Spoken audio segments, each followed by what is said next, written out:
नमस्कार विद्यार्थिनींनो, या शैक्षणिक व्हिडिओमध्ये तुमचे स्वागत आहे. आपण मागील शैक्षणिक व्हिडिओमध्ये प्रकरण 2ला सुरुवात केलेले होते. तर हे प्रकरण 2चा हा दुसरा भाग आहे.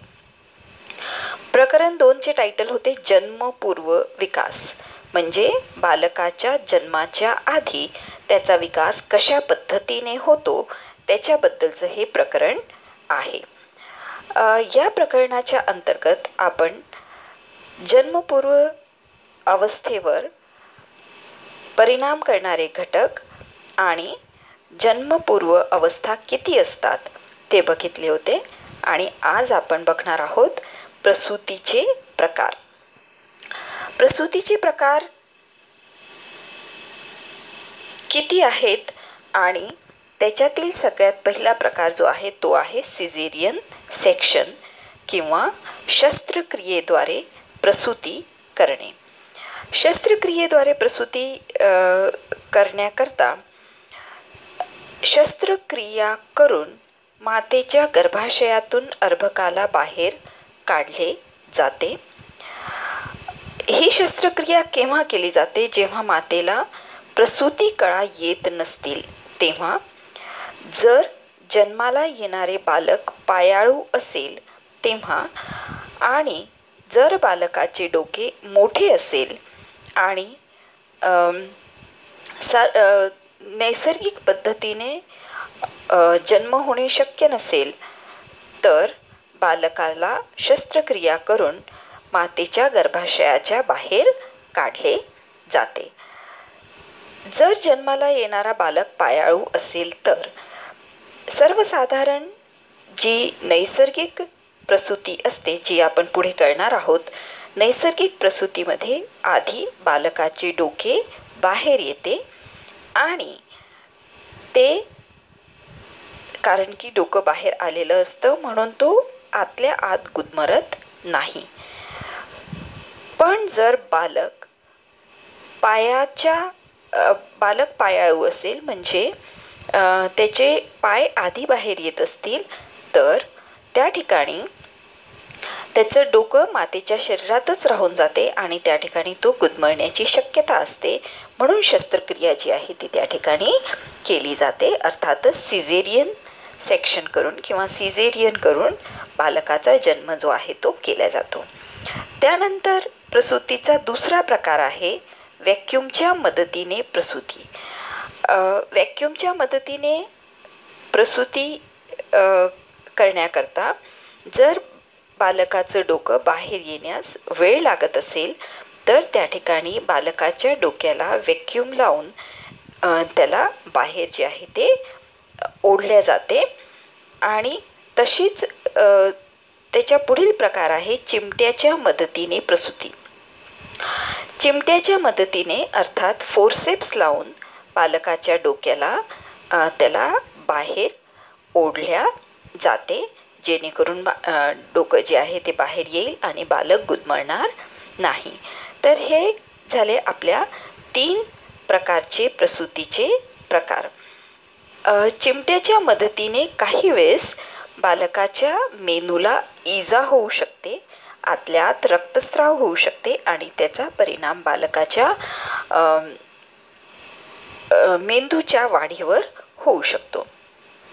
त्याच्यानंतर सगळ्यात शेवटी आपण करूया नैसर्गिक प्रसूती.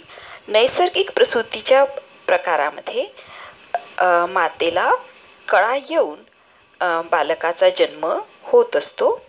या प्रक्रियेमध्ये जसे मी तुम्हाला आधीच सांगितले की बालकाचे डोके आधी बाहेर येते आणि त्यामुळे बालक गुदमरण्याची शक्यता जी आहे ती नसते. तर ही नैसर्गिक प्रसूती. केव्हाही नैसर्गिक प्रसूती जी आहे ती चांगल्या प्रकारची प्रसूती आहे आणि मुद्दामहून सिझेरियन सेक्शन करता हट्ट जो आहे तो त्या ठिकाणी मातेने करू नये. यापुढे पुढचा जो टॉपिक आहे तो आहे अकाली जन्माला येणारा बालक. आता अकाली जन्माला येणारा बालक 2 प्रकारचा असतो. पहिला प्रकार असा की जर बालकाचे वजन 2.5 किलोपेक्षा कमी असेल तर असा बालक अकाली जन्माला येणारा बालक असतो. हा जो बालक आहे हा बालक अपरिपक्व मानला जातो. दुसरा प्रकार असा असतो की जर बालकाने 9 महिने पूर्ण केले नसतील आणि त्याच्या आधी तो जन्माला येत असेल, म्हणजेच 7व्या महिन्यात किंवा 8व्या महिन्यात, तेव्हा पण हा बालक जो आहे तो अपरिपक्व मानला जातो. आता जर बालक अपरिपक्व जन्माला येत असेल, अर्थातच 2.5 किलो वजनाच्या खाली त्याचं वजन असेल आणि किंवा तो 7व्या किंवा 8व्या महिन्याला जन्माला येत असेल, तर त्याचे परिणाम बालकावर काय होतात ते बघणे आवश्यक आहे. याचे परिणाम असे होतात की जन्माच्या वेळी व जन्माच्या नंतर आयुष्यभर सुद्धा बालकाला, व्यक्तीला आरोग्य संबंधी समस्या निर्माण होतात जर बालक अपरिपक्व जन्माला आलेला असेल तर. त्याच्यानंतर त्याच्या बौद्धिक विकासामध्ये आणि सर्वसामान्य विकासामध्ये सुद्धा समस्या निर्माण होतात. अर्थातच आता तुम्ही विकासाचे प्रकार आपण पहिल्या चॅप्टरमध्ये केले होते की शारीरिक विकास, मानसिक विकास, बौद्धिक विकास, कारक विकास, हे सगळे वेगवेगळ्या प्रकारच्या विकासांमध्ये पण समस्या ज्या आहेत ते त्या ठिकाणी निर्माण होऊ शकतात जर बालक अकाली जन्माला आलेला असेल तर. या बालकाला दूध पचत नाही, त्याला जंतू संसर्ग लवकर होतो, म्हणजे त्याला इन्फेक्शन्स लवकर होतात आणि बऱ्याचशा अडचणी ज्या आहेत ते त्या ठिकाणी त्याच्याकरता पुढे जे आहेत त्या निर्माण होऊ शकतात. अशी ही जी मुलं आहेत जी अपरिपक्व आणि अकाली जन्माला येतात, अशा मुलांना काचेच्या पेटीत ठेवले जाते. काचेची पेटी आपण सर्वसामान्य भाषेत म्हणत असतो, त्यांना इंग्लिशमध्ये इन्क्युबेटर असं म्हटलं जातं. हे जे इन्क्युबेटर आहे याच्यामध्ये तापमान मातेच्या गर्भाशयात जेवढं तापमान असते तेवढं तापमान ठेवलं जातं.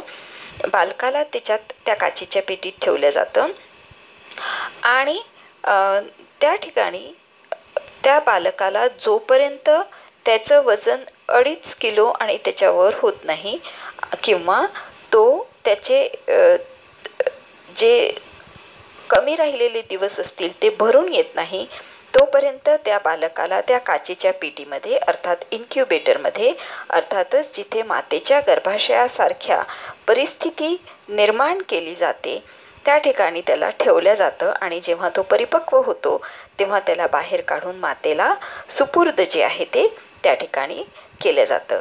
तर मुलींनो, आपण या छोट्या व्हिडिओमध्ये, कारण की इथं आता हे प्रकरण संपतं आहे, पुढचं प्रकरण आपण नवीन व्हिडिओमध्ये सुरू करूया. तर या छोट्या व्हिडिओमध्ये आज आपण प्रसूतीचे प्रकार आणि त्याच्यानंतर अपरिपक्व बालक किंवा अकाली जन्माला येणारा बालक आणि त्याचे परिणाम बालकावर आयुष्यभर काय होतात ते आपण बघितले. तर आय होप की तुम्हाला प्रकरण सोपं वाटलं असेल आणि समजलं पण असेल आणि तुम्हाला त्याच्यामध्ये इंटरेस्ट पण वाटला असेल. तर जाण्याच्या आधी जसं मी तुम्हाला नेहमी एक सुविचार सांगते, तर आज पण तुमच्याकरता एक सुविचार आहे. तो असा आहे की शिकण्याच्या प्रक्रियेत मेंदू कधीच थकत नाही.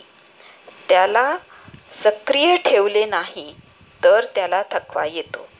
अर्थ एवढाच की तुम्ही मुली शिकण्याची प्रक्रिया, समजून घेण्याची प्रक्रिया या शैक्षणिक व्हिडिओंच्या माध्यमाने जोपर्यंत कोविड आहे, जोपर्यंत कोरोना आहे तोपर्यंत सुरू ठेवा. नाही तर मेंदू तुम्ही सक्रिय ठेवलं नाही तर त्याला थकवा येईल. तर याच सुविचाराने मी माझे हे व्हिडिओ जो आहे तो किंवा हा जो लेक्चर आहे तो मी थांबवते. Bye bye.